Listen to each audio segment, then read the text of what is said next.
Hello दोस्तों, नमस्ते, प्रणाम, हर हर महादेव। स्वागत है हमारे यूट्यूब चैनल में। बहुत ही प्यारा गीत लाए हैं आप लोग के बीच में। नाच गीत है, फुल वॉच करके सुनिएगा। अच्छा लगेगा तो कमेंट करके ज़रूर बताइएगा। आइए सुनाते हैं।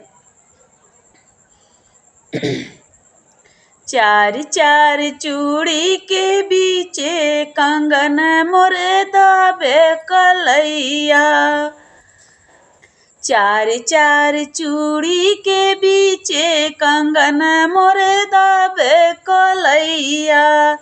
जाई कहे अपने बारे ससुर से, जाई कहे अपने बारे ससुर से।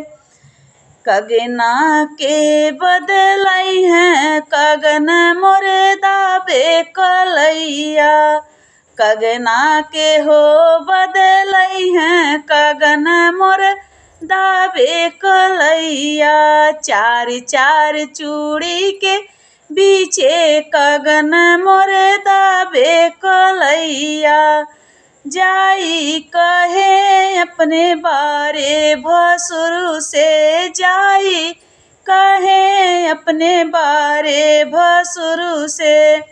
कगना के बदलई हैं कगना के बदलई हैं कगन मोर दाबे कलैया।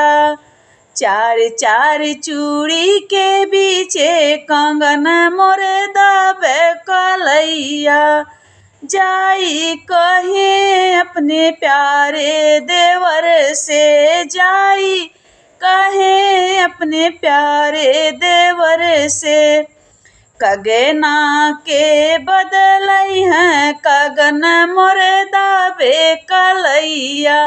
कगना के बदलई हैं कंगन मोर दाबे कलैया। चार चार चूड़ी के बीचे कंगन मोर दाबे कलैया।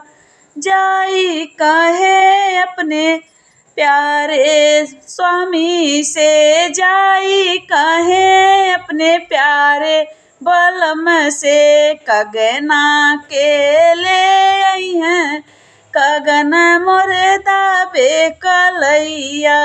कंगना के हो ले आई हैं कंगन मोर दाबे कलैया।